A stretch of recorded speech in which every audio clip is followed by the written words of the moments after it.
Leo Martinez knew the anatomy of broken things. He saw it in the rusted-out chassis of a forgotten sedan and heard it in the death rattle of a failing engine. Tonight, he felt it in his own bones, a weariness that seeped deeper than the grease under his fingernails. The air in his small garage was cold, a damp chill that clung to the metal of his tools and the fabric of his worn jacket. A single bare bulb cast long, dancing shadows, making the space feel both smaller and lonelier. He wiped his hands on an already blackened rag, his gaze falling on the stack of envelopes on his small, cluttered desk. They were a silent chorus of demands: rent, electricity, a notice from his daughter's school about a past-due field trip fee. Each envelope was a small, paper-thin weight, but together they felt like an anchor, pulling him down into a place of quiet desperation. He was a good mechanic. Honest. His hands, though calloused and scarred, were skilled. They could dismantle a transmission and put it back together with a muscle memory that felt like a kind of grace. But honesty didn't pay the bills on time. Not anymore. He thought of Lily, his 8-year-old daughter, asleep in her small room in their tiny apartment above the garage. Her face, framed by dark hair, was the only source of pure light in his world. He worked for her, for the hope that he could keep her world from feeling as cold and precarious as his own. The hollow ache in his chest was a familiar companion, a ghost of the life he'd once imagined, a life with his wife, before sickness had stolen her away and left him to navigate this broken world alone. He glanced at the gas gauge in his old pickup. The needle was kissing empty. He had to get Lily to school in the morning. He fished in his pocket, his fingers finding a few crumpled bills and a handful of coins. Just enough. It always seemed to be just enough, and never a penny more. The feeling was a tightrope walk over a chasm of failure. He pulled on his jacket, the zipper catching as it always did, and stepped out into the frozen night. Worlds away, in a glass-walled penthouse that seemed to float among the stars of the city skyline, Isabella Vance stood in a silence so profound it had its own sound. It was the sterile hum of wealth, the whisper of air-conditioned perfection. Chandeliers dripped with crystal light, casting fractured rainbows on polished marble floors. The art on the walls was worth more than entire city blocks, yet it offered no warmth, no comfort. It was a collection of beautiful, soulless things, and she felt like she was one of them. Her life was a fortress of success, built brick by painful brick. As the CEO of Vance Enterprises, her name was a synonym for power, for ruthless efficiency. She moved markets, acquired companies, and commanded armies of ambitious executives. Her face, often gracing the covers of business magazines, was a mask of cool, impenetrable confidence. But here, alone in the velvet dark, the mask dissolved. The woman who remained was someone else entirely. She was a ghost in her own life, haunted by a past betrayal that had become the defining scar on her soul. Years ago, the man she had loved and trusted, her business partner, had tried to ruin her, to steal the company she had built from nothing. He had used her affection as a tool, her vulnerability as a weapon. She had won the war for her company, but she had lost something far more vital in the process, her faith in the goodness of people. Now, she saw motive in every smile, calculation in every kind word. Her wealth was a wall, but it was also a magnet for the very thing she despised, greed disguised as affection. She felt a profound and aching loneliness, the kind that wealth could not fill, but only amplify, echoing back at her from every empty, cavernous room. This was the genesis of her secret, desperate experiment. Tonight, she would descend from her glass tower. She would shed her identity like a snake shedding its skin. Dressed in rags, stripped of her power and prestige, she would become invisible. She would become a test. A question asked of the world's indifferent heart: is there any kindness left that doesn't come with a price tag?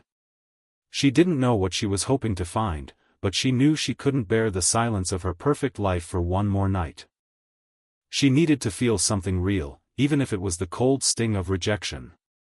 The gas station was an island of harsh, fluorescent light in the encroaching darkness. The wind was a physical force, whipping around the pumps with a mournful howl. Leo shivered as he filled his tank, watching the numbers on the pump climb with agonizing slowness. He stopped it at exactly $10. It would have to be enough. As he turned to go inside to pay, he saw her. She was huddled near the corner of the small convenience store, tucked into the shadows as if trying to disappear into the brick. Her clothes were thin and ragged, her hair a tangled mess that the wind played with cruelly. But it was her face that held him. It was a study in quiet desperation, her eyes fixed on some distant point, lost in a landscape of private sorrow. She wasn't asking for anything, not with her voice or her posture. She was simply enduring. He felt a sharp, immediate pang of recognition. Not of her, but of the feeling she radiated. It was the brittle edge of hope, the exhaustion of fighting a battle no one else could see. He had lived with that feeling for years. He walked into the store, the little bell above the door chiming feebly. He paid for his gas with his $10 bill, and the cashier handed him back a few dollars in change. He held the crumpled bills and coins in his palm. It wasn't much. It was lunch for him and Lily tomorrow. It was a fraction of the overdue electric bill. His own problems pressed in on him, a suffocating weight. He should just walk away. It wasn't his problem. But he couldn't. He thought of his wife, and the way she would always leave a bag of groceries on the porch of their elderly neighbor. "Kindness is a boomerang, Leo," she used to say. "You throw it out, and it always finds its way back." He missed the sound of her voice, the simple clarity of her convictions. He walked back outside, his heart hammering a little in his chest. He approached the woman slowly, not wanting to startle her. She looked up as he drew near, and for a second, her eyes were filled with a wary, animal fear.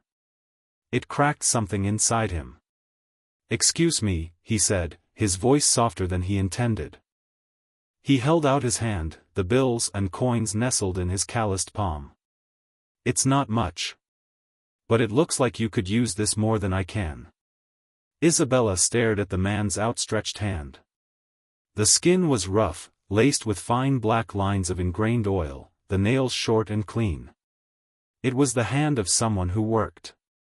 But it was the offering that lay within it that struck her silent. A few dollars. Maybe 5 or 6 in total. It was nothing. It was everything. She had been standing in the cold for over an hour, a ghost ignored. People had averted their eyes, quickened their pace, their faces tight with annoyance or disdain. They saw her ragged clothes and made their judgment in a fraction of a second. She had expected it. She had courted it. Each dismissal was another piece of evidence confirming her grim hypothesis about the world. But this man. He wasn't looking at her with pity, that condescending emotion she loathed. He wasn't looking at her with disgust. He was looking at her, she realized with a jolt, with respect. As if he were seeing not a problem to be solved or a nuisance to be avoided, but a fellow human being. His eyes, a deep, weary brown, held a profound sadness but also an unwavering decency. "You should keep it," she managed to say, her voice rusty from disuse. "You look like you have your own troubles."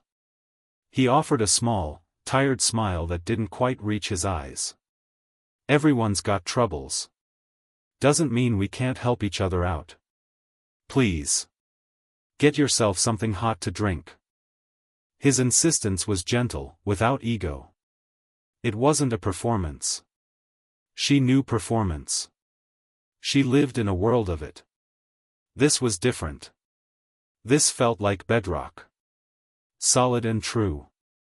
A strange warmth spread through her chest, an unfamiliar sensation that pushed back against the icy hollowness that had been her constant companion. It was the boomerang of kindness, flying through the dark, finding its mark in her frozen heart. Her hand trembled as she reached out and her fingers brushed against his. The brief contact was like a spark of electricity. She took the money, her throat tight with an emotion she couldn't name. "Thank you," she whispered, the words feeling inadequate. He simply nodded, a gesture of quiet dignity. Then he turned and walked to his old, dented pickup truck without a backward glance.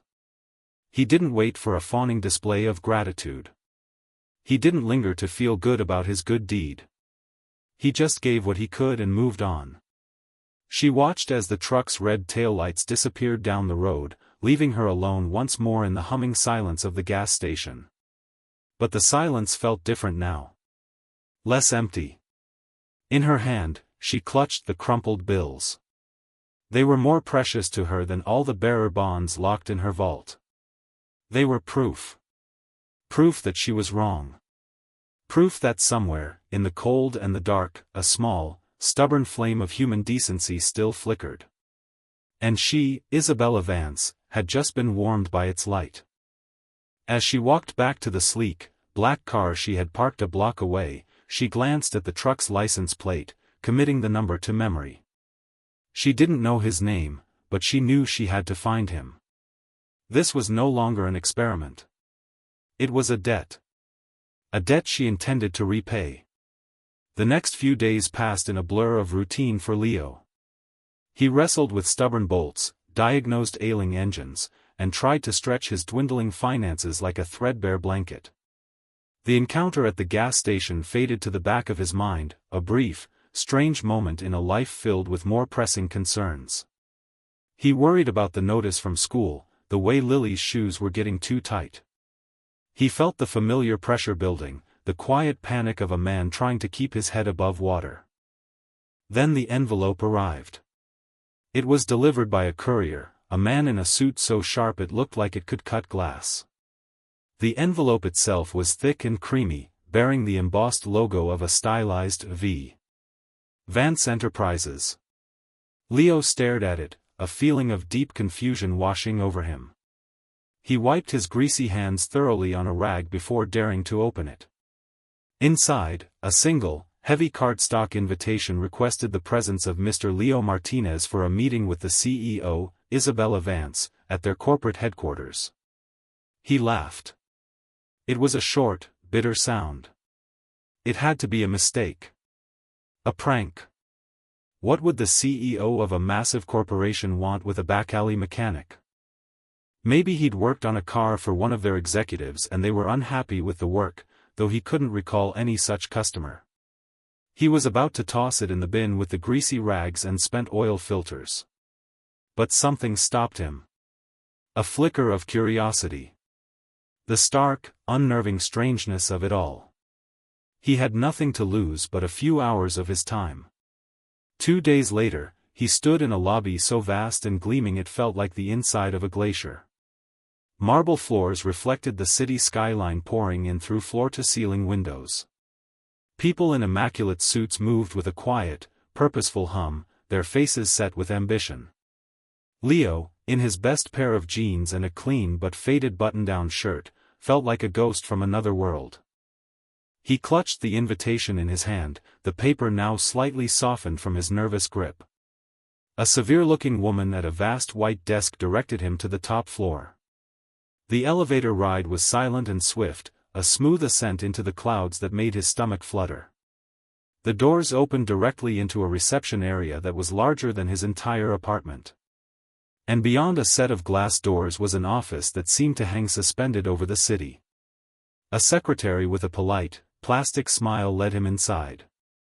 And there, standing by the window with her back to him, was a woman in a perfectly tailored dark blue dress. She was tall and slender, her posture radiating an aura of absolute command. "Mr. Martinez," she said, her voice calm and controlled.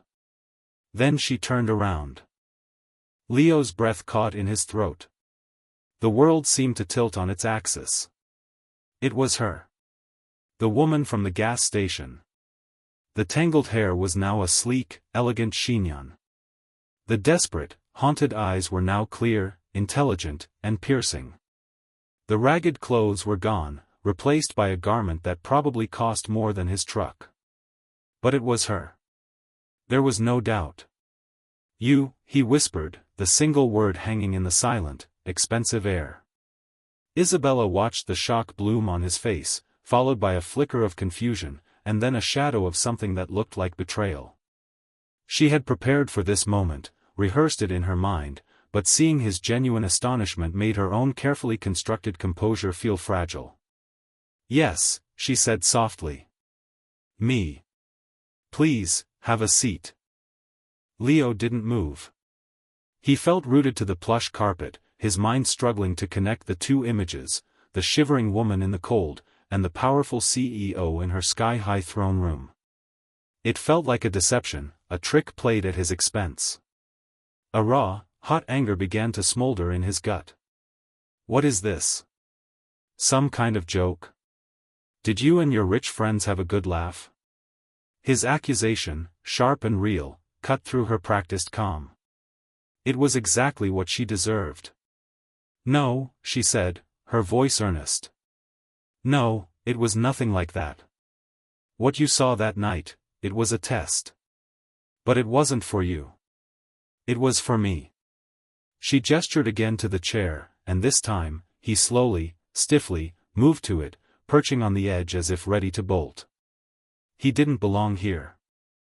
The sheer scale of the wealth around him was suffocating. Isabella sat opposite him, not behind her massive desk, but in a matching chair, creating an illusion of intimacy in the vast space. She began to explain, her voice losing its corporate polish and taking on a more human vulnerability. She told him about her disillusionment, about the wall she had built around herself, about her desperate need to know if genuine kindness still existed in the world. "For years," she confessed, her gaze unwavering, "every person who has shown me kindness has wanted something. A contract, a promotion, an investment. It was all a transaction. Then you came along," she leaned forward slightly. "You had nothing. I could see the hardship in your face. And you gave me the last of your money. You didn't want anything. You didn't even look back." Leo listened, his anger slowly giving way to a grudging understanding. The story was so strange, so far outside the realm of his experience, that it had to be true. He saw the flicker of old pain in her eyes, a shadow of the loneliness she spoke of. It was the same shadow he had seen at the gas station, just dressed in a more expensive package. "I didn't do anything special," he mumbled, uncomfortable under the intensity of her focus. She looked cold. "I gave her some money. That's it." "To you, perhaps it was nothing," Isabella countered gently. "To me, it was a sign. It was a light in a very dark room." She paused, taking a breath. "I had my staff find out who you were, Mr. Martinez. Leo. I hope you can forgive the intrusion." She knew about his garage. About his debts. About his wife. About Lily. The thought made him stiffen again. His life, his struggles, laid bare on a report on this woman's desk. The power imbalance was a chasm between them. "I didn't bring you here to offer you charity," she said, sensing his discomfort. "That would be an insult to you and to what you did. I brought you here because I believe a person with your character is rare and valuable." She then laid out her proposal. It wasn't a handout. It wasn't a cash reward. It was a job. Vance Enterprises was launching a new philanthropic arm, a charitable foundation. They had the money, the resources, but she felt they lacked the heart, the real-world understanding of what people truly needed. "I want you to run it," she said, the words landing in the quiet room with shocking force. "I don't want a slick executive who only understands spreadsheets. I want someone who understands struggle. Someone who knows what it feels like to worry about the electric bill. Someone whose first instinct is to help, not to calculate the return on investment. I want you, Leo." Leo stared at her, dumbfounded. Him? Run a foundation? He fixed cars. He packed his daughter's lunch. His hands were meant for wrenches and oil filters, not for boardrooms and charity galas. I can't do that," he stammered. "I don't have any experience. I didn't even finish college." "You have more experience than any person with an MBA I could hire," Isabella insisted. You have experience in humanity.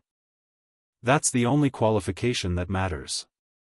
He felt a dizzying mix of fear and a fragile, burgeoning hope. The offer was a lifeline, a path out of the crushing debt that haunted his every waking moment.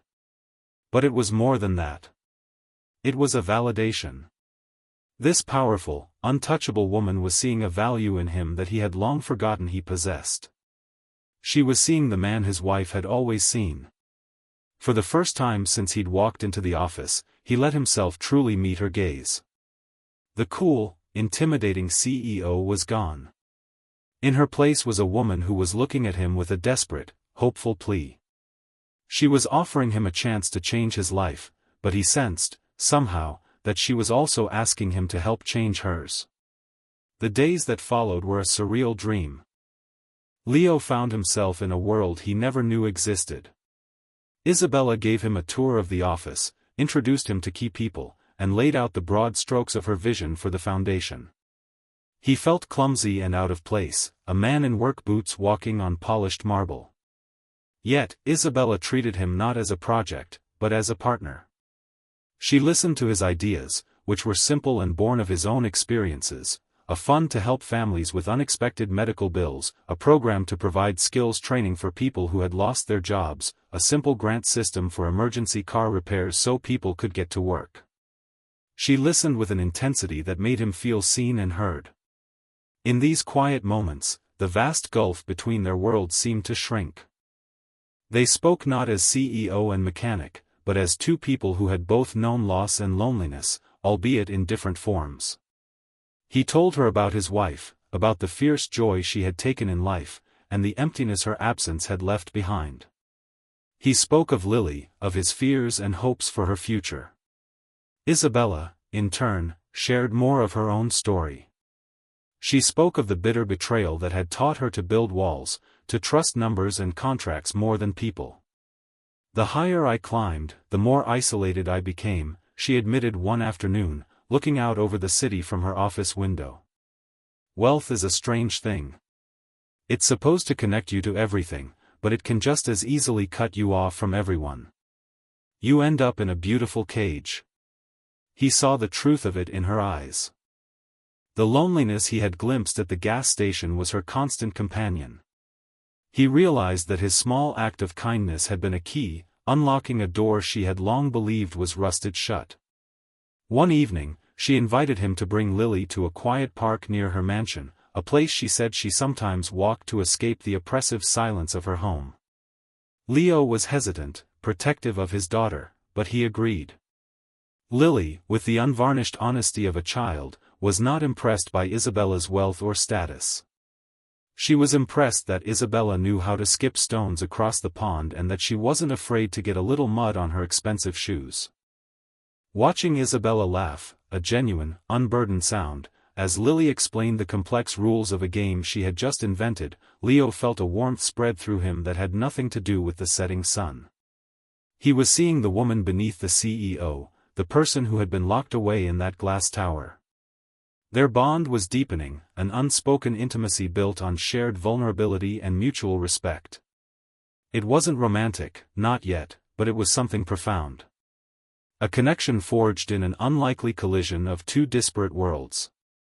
But their quiet, blossoming trust was a fragile thing, cultivated in the sheltered space they had created. And they were about to discover that the outside world was not so kind. The storm broke without warning. It arrived in the form of a sleazy tabloid headline, splashed across the front page of a paper at a newsstand. Blue-collar Cinderella, mechanic's kindness lands him $1 million gig with billionaire CEO. Beneath it was a grainy, long-lens photo of him and Isabella in the park with Lily. Another photo, clearly older, showed him in his greasy overalls at the garage. The article was a masterpiece of cynical insinuation. It painted Leo as a clever opportunist, a gold digger who had preyed on a lonely, rich woman. It hinted that their first meeting was a setup, his act of kindness a calculated performance. The leak, Isabella knew instantly, had come from within her own company. From someone on her board who saw Leo as an absurdity, a threat to the corporate order. Likely Richard Thorne, a man whose ambition was matched only by his lack of scruples. For Leo, the story was a body blow. The public scrutiny was a violation, a brutal intrusion into his quiet, private life. Suddenly, he was infamous. At the local diner, people fell silent when he walked in, their eyes following him with a mixture of curiosity and contempt. Parents at Lily's school whispered behind their hands when he dropped her off. One mother pulled her child away from Lily in the playground, as if his perceived greed were contagious. That was the moment the shame curdled into a cold, protective fury. They could attack him, but they would not touch his daughter. The world that Isabella inhabited, this world of power plays and public consumption, was toxic. And he had naively walked right into it, bringing its poison into his daughter's life. He went to see Isabella that afternoon. The warmth and ease that had grown between them was gone, replaced by a tense, painful silence. He felt the chasm between their worlds reopening, wider and more impossible than ever. "I can't do this," he said, his voice flat and hard. He stood in the middle of her cavernous office, refusing to sit. He felt like a trapped animal. "I can't have my daughter's name dragged through the mud because of this circus." "Leo, please," Isabella started, her face etched with pain. "I can fix this. I'll release a statement, I'll sue the paper." "You can't fix this," he shot back, his voice raw with hurt. "You don't get it. For you, this is a public relations problem. For me, this is my life. My reputation. The way my neighbors look at me. The way my little girl is treated at school. This world of yours, it chews people up. I don't belong here." He saw the hurt in her eyes, but he was too wounded to care. He felt like a fool, a pawn in a game he never even knew he was playing. His simple act of kindness had been twisted into something ugly and transactional, the very thing she had claimed to despise. The foundation, the job. "I can't take it," he said, the words tasting like ash. "I have to protect my daughter.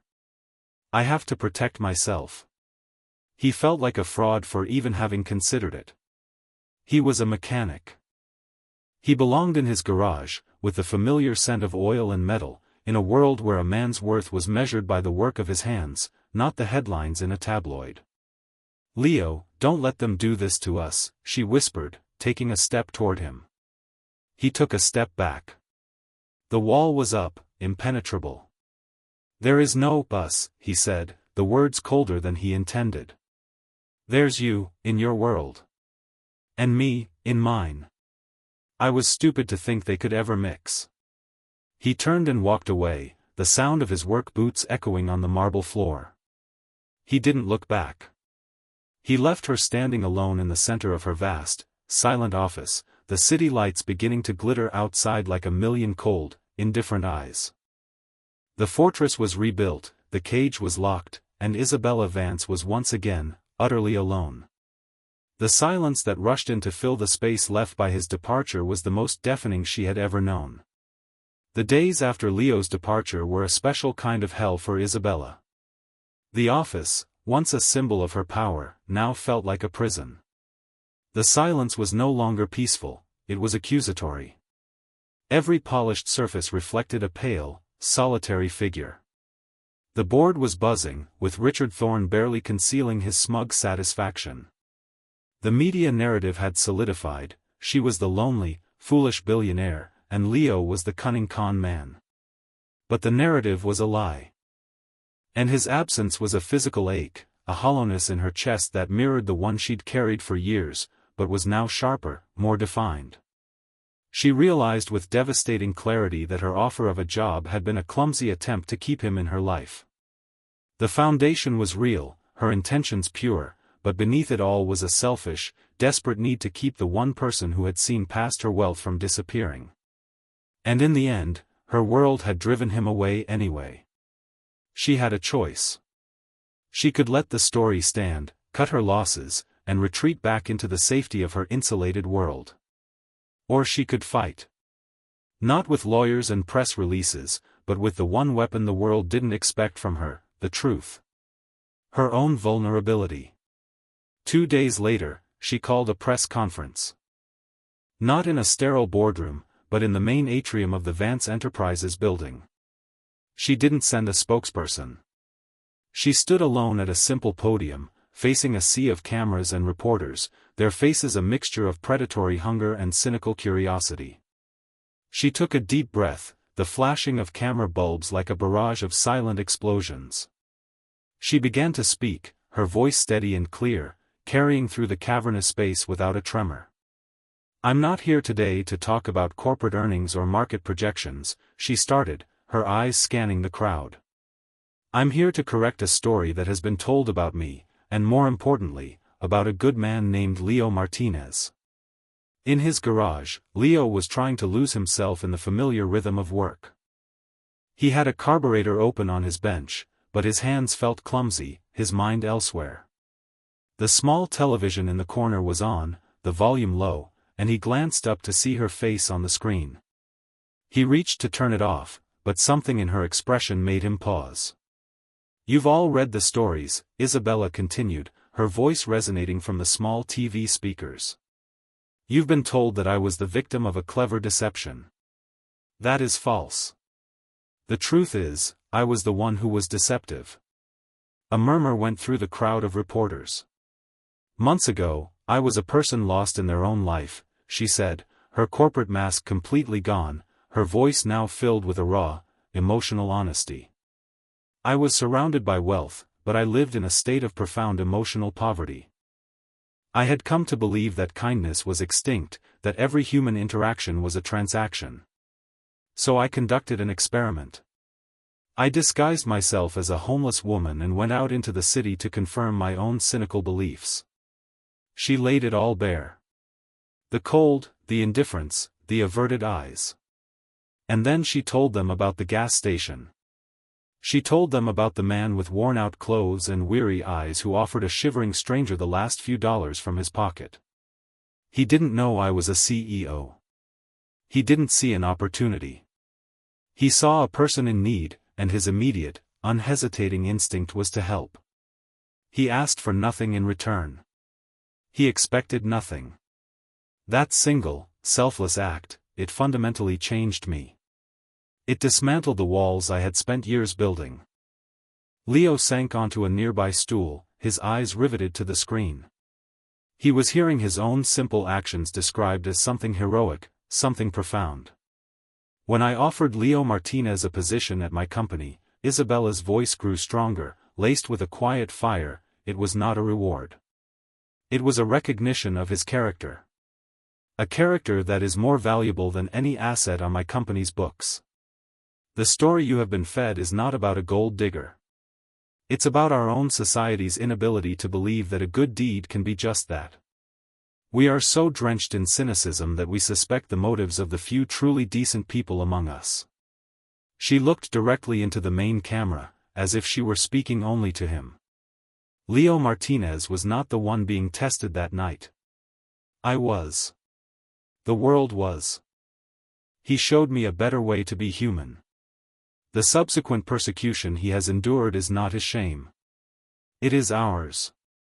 She finished speaking, held her head high for a moment in the stunned silence, and then turned and walked away from the podium without taking a single question. In the garage, the broadcast ended, cutting to a stunned news anchor. Leo sat motionless, the grease on his hands forgotten. Her words had washed over him, extinguishing the fire of his anger and shame, leaving behind a feeling of profound, aching clarity. She hadn't just defended him. She had stood with him. She had chosen his values, his world, and held them up as something to be admired. She had torn down her own fortress to protect him. That evening, as twilight settled over his quiet street, a car he recognized pulled up in front of the garage. Isabella got out. She wasn't wearing a power suit, but simple slacks and a sweater.